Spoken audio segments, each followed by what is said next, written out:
नमस्कार दोस्तों। तो आज हम देखेंगे आपके बाल विकास एवं शिक्षण शास्त्र का भाग 4। ये आपकी सीरीज चल रही है पेपर 1 की। तो अगर आपको ये पसंद आ रहे हैं तो प्लीज़ आप चैनल को सब्सक्राइब ज़रूर करें। तो सबसे पहला प्रश्न है आपका कि सीबीएसई द्वारा अपनाई गई प्रगतिशील कक्षा में के प्रतिमान में बच्चों का समाजीकरण जिस प्रकार से किया जाता है, उससे अपेक्षा की जा सकती है कि यानी आपका जो सीबीएसई ने है, जो प्रगतिशील कक्षा है, उसके बारे में आपका ये प्रश्न पूछा गया है कि वे समय नष्ट करने वाली सामाजिक आदतों के प्रति प्रकृति का त्याग करें तथा सीखें इस प्रकार की अच्छी श्रेणी में पाया जाता है। ये गलत हो जाएगा आपका कि समय नष्ट करती है, नहीं, वे सामूहिक कार्य के में सक्रिय भागीदारी का निर्वाह करें तथा सामाजिक कौशल सीखें। बिल्कुल सही, ये सही है आपका। वे बिना प्रश्न उठाए समाज के नियम विनियमों का अनुपालन करने के लिए तैयार हो सकें। गलत हो जाएगा। किसी भी प्रकार के सामाजिक पृष्ठभूमि होते हुए भी वे सब स्वीकार करें जो उन्हें विद्यालय द्वारा प्रदान यानी सामाजिक पृष्ठभूमि को नहीं ध्यान में रखना है और विद्यालय में जो भी विद्यालय ने प्रदान किया है उसे ही स्वीकार करना है। ये आपका गलत हो जाएगा। ऑप्शन सेकंड इसमें सही हो जाएगा। वे सामूहिक कार्य में सक्रिय भागीदारी का निर्वाह करें तथा सामाजिक कौशल सीखें। बिल्कुल, दूसरा ऑप्शन आपका इसमें सही हो जाएगा। अगला प्रश्न आपका कि निम्नलिखित में से कौन-सा वाइगॉस्की के सामाजिक सांस्कृतिक सिद्धांत पर आधारित है? तो यहीं पर आपका एक प्रश्न बन गया कि वाइगॉस्की ने कौन-सा सिद्धांत दिया है? वाइगॉस्की ने आपका सामाजिक सांस्कृतिक सिद्धांत दिया हुआ है, ठीक है? तो इसमें पूछा गया आपका सक्रिय अनुकलन, पारस्परिक शिक्षण, संस्कृति निरपेक्ष संज्ञानात्मक विकास या फिर अंतर्दृष्टिपूर्ण अधिगम। तो इसमें हो जाएगा वाइगॉस्की ने जो आपका ध्यान दिया है वो दिया आपको पारस्परिक शिक्षण पर। तो यानी ऑप्शन सेकंड आपका इसमें सही हो जाएगा।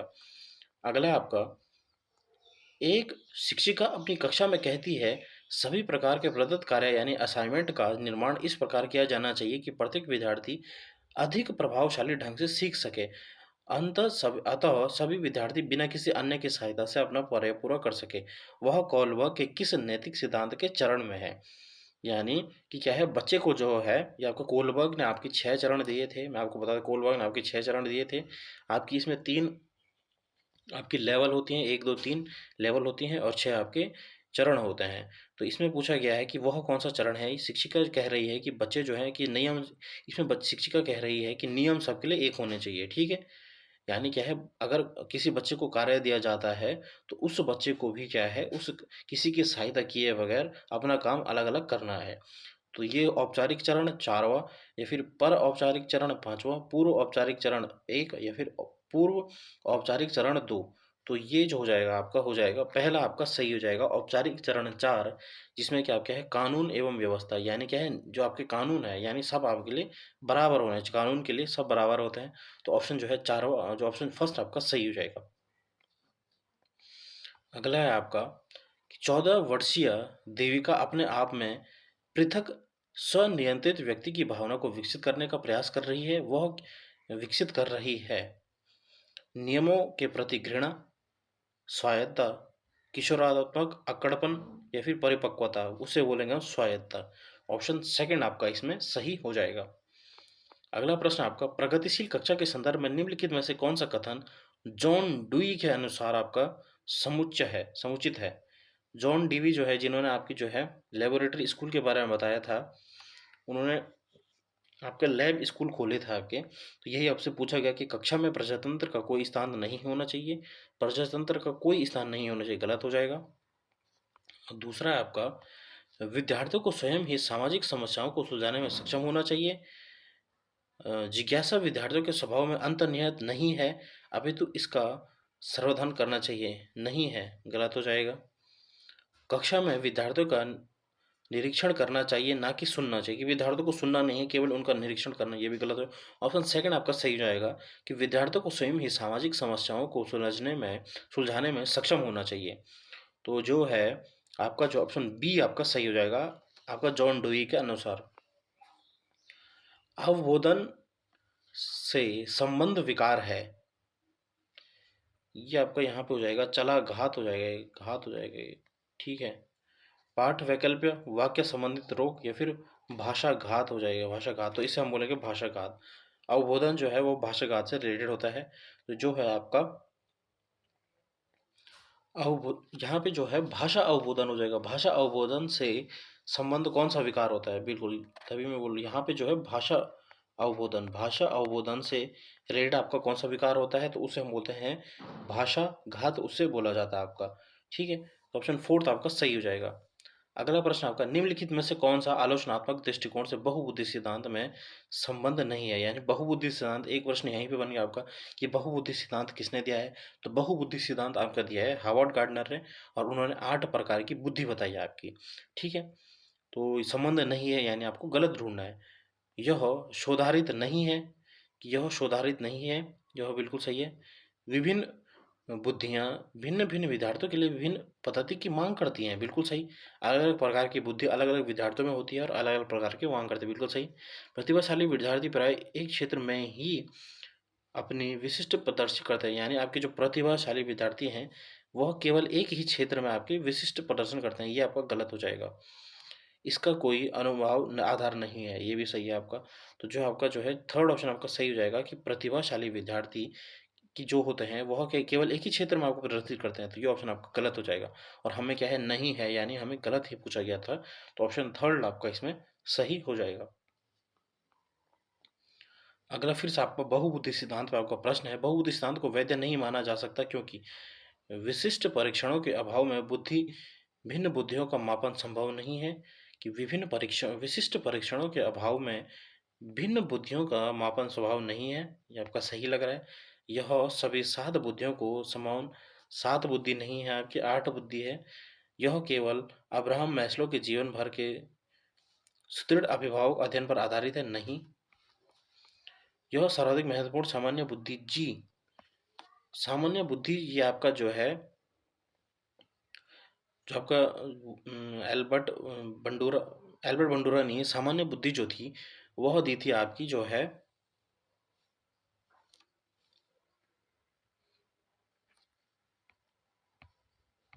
विनय ने। एल्फ्रेड विनय था उनका नाम था। सामान्य बुद्धि जो थी वो दी थी आपकी विनय ने। एल्फ्रेड विनय ने आपकी जो है सामान्य बुद्धि दी थी, तो ये भी गलत हो जाएगा। ये भी मैस्लो के बारे में नहीं था। तो इसका सही उत्तर जो हो जाएगा वो हो जाएगा पहला उत्तर कि विशिष्ट परीक्षणों के अभाव में भिन्न बुद्धि का मापन संभव नहीं है, बिल्कुल ये आपका सही, फर्स्ट ऑप्शन आपका सही हो जाएगा। अगला प्रश्न आपका, कक्षा में विद्यार्थियों के व्यक्तिगत जो विभेद होते हैं वो किसके द्वारा होते हैं? कि लाभकारी नहीं होते हैं क्योंकि अध्यापकों को विभेदपूर्ण कक्षा में नियंत्रित करने की आवश्यकता नहीं है, कि लाभकारी नहीं होते हैं, गलत हो जाएगा। हानिकारक हैं, गलत। अनुपयोगित हैं, गलत। लाभकारी हैं, बिल्कुल सही। फोर्थ ऑप्शन ही आपका सही है, जो लाभकारी हैं, क्योंकि ये विद्यार्थियों की संज्ञानात्मक संरचनाओं को खोजने में अध्यापक को प्रवर्तित करते हैं, बिल्कुल फोर्थ ऑप्शन आपका सही हो जाएगा। क्योंकि व्यक्तिगत जो भिन्नताएं होती हैं उससे क्या है, शिक्षक को क्या है अपने जो विद्यार्थी हैं उनको समझ सकता है, तो ऑप्शन फोर्थ आपका सही हो जाएगा। अगला प्रश्न आपका, विद्यालय आधारित आकलन प्रारंभ किया गया था क्योंकि आपके विद्यालय जो आकलन था वो क्यों प्रारंभ किया था? कि राष्ट्र में विद्यालय शिक्षक संगठनों की शक्ति का विकेंद्रीकरण किया जाए, नहीं। सभी विद्यार्थियों में संपूर्ण विकास को निश्चित किया जाए, बिल्कुल सही। विद्यार्थियों को उन्नति की बेहतर व्याख्या के लिए उनकी सभी गतिविधियों के नियमित अभिलेख हेतु अध्यापक को अभिप्रेरित किया जाए, नहीं, गलत हो जाएगा ये भी। चौथा है आपका कि विद्यालय अपने क्षेत्रों में विद्यमान अन्य विभिन्न विद्यालयों की तुलना में प्रतियोगिता, गलत। और यहाँ पे मैंने बोला नियमित अभिलेख, गलत। तो सेकंड ऑप्शन आपका सही हो जाएगा कि सभी विद्यार्थी के संपूर्ण विकास को निश्चित किया जा सके, तो आपका ऑप्शन बी इसमें सही हो जाएगा। अगला प्रश्न आपका 11 प्रश्न है, निम्नलिखित में से कौन सा एक अन्य विकल्पों में से संबंध नहीं है, यानी आपको अलग सत्र जो अन्य से अलग है। प्रश्नोत्तरी सत्रों को संगठित करना, किसी विषय पर विद्यार्थियों की प्रतिक्रिया को लेना, प्रश्नोत्तरी परिचालित करना, या फिर स्व आकलन के कौशल को प्रतिमानित करना। तो इसका हो जाएगा आपका स्व आकलन के कौशल को प्रतिमानित करना आपका अलग है, ठीक है। तो चौथा ऑप्शन आपका सही हो जाएगा। अगला प्रश्न आपका, निम्नलिखित में से कौन सा प्रश्न अपने विशिष्ट क्षेत्र से ठीक तरह से मिला हुआ है? ठीक तरह से मिला हुआ है। क्या आप अपने विद्यार्थियों को उनकी मूल्यांकन गणित की उपलब्धि के आधार पर वर्गीकृत कर सकते हैं? वर्गीकृत गलत हो जाएगा आपका, वर्गीकृत नहीं करना है। पिछली रात दूरदर्शन पर दिखाए गए सृजनात्मक क्रिकेट मैच में निर्णायक क्षण का कौन सा था? जड़ी बूटियों के प्रयोग द्वारा चिकित्सक अनुपयोग पकाने हेतु कोई नई पकान विधि लिखिए। चिकन पकाने हेतु कोई नई पाक विधि लिखिए या फिर निर्धारित कीजिए कि दिए गए मापकों विश्लेषण में से कौन सा मापक अपने आप को जो है उत्तम परिणामों को पाने में सर्वाधिक प्रवृत्त करा सकता है। तो जो है इसका सही उत्तर हो जाएगा आपका कि विशिष्ट क्षेत्र से ठीक तरह से मिला हो, यानी आपको फोर्थ ऑप्शन आपका सही हो जाएगा कि निर्धारित कीजिए कि दिए गए मापकों विश्लेषण में से कौन सा मापक आपको उत्तम परिणामों को पाने में सर्वाधिक प्रयत्न करता है। बिल्कुल आपका चौथा ऑप्शन आपका सही हो जाएगा। अगला प्रश्न आपका, निम्नलिखित में से कौन सी सर्वाधिक प्रभावकारी विधि हो सकती है जो आपकी इस अपेक्षा को पूरा कर सके कि वंचित विद्यार्थी अपने भागीदार द्वारा सफल हो सके। आप उनकी सफलता हेतु उनकी क्षमताओं में विश्वास को अभिव्यक्त करेंगे कि आप उनकी सफलता हेतु अपनी जो विश्वास है उसे व्यक्त करेंगे। बिल्कुल सही। पढ़ाई जाने विषय अपनी रुचि विकसित करेंगे। अपने लक्ष्य को महसूस करने के लिए बच्चों को अन्य बुद्धि से प्राय तुलना करना गलत हो जाएगा। इस बात पर बल देना कि उनसे उच्च अपेक्षाएं रखनी गलत हो जाएगा।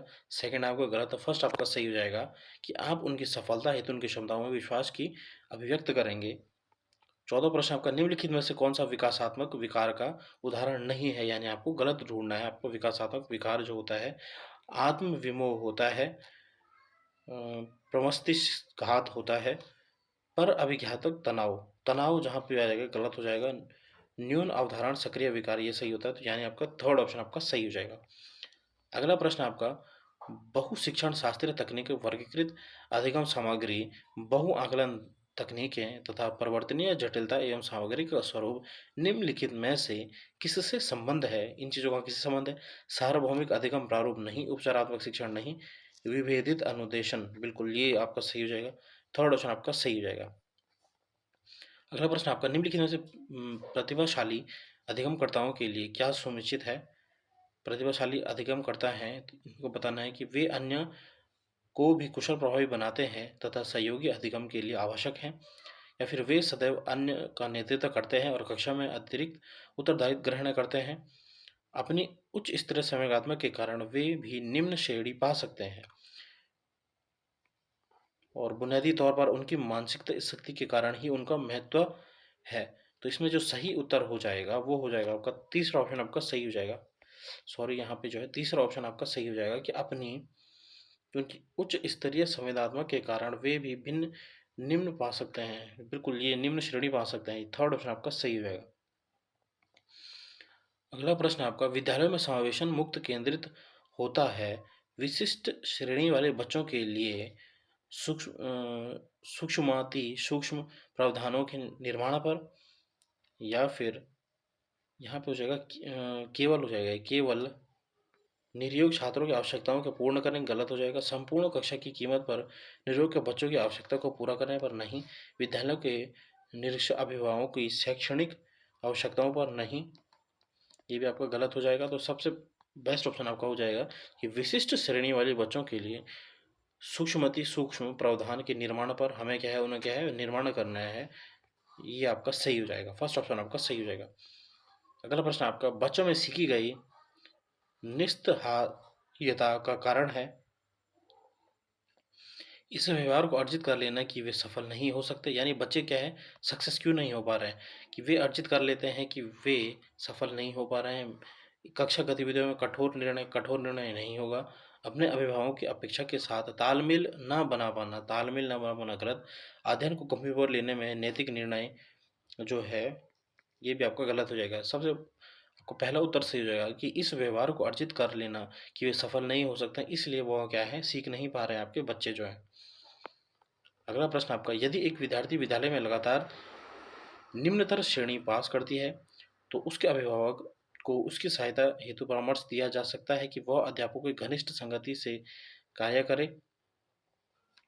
मोबाइल फोन, चलचित्र, कॉमिक्स, खेल के अतिरिक्त पर उसकी रोक लगा दी नहीं।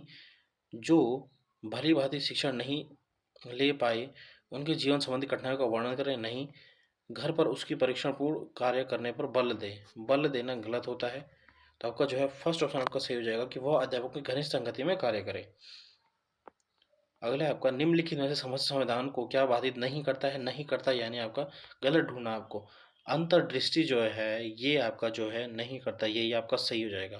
बाकी अगला प्रश्न है आपका कि एक शिक्षिका पाठ को पूर्व पठित पाठ से जोड़ते हुए बच्चों को सारांश लिखना सिखा रही है, वह क्या कर रही है? वह बच्चों की पाठ समझने की स्व शैली को विकसित करने में सहायता कर रही है। वह बच्चों को संपूर्ण पाठ्य वस्तु को पूर्ण रूप से न पढ़ने की आवश्यकता का संकेत दे रही है। ना पढ़ना जो है गलत हो जाएगा।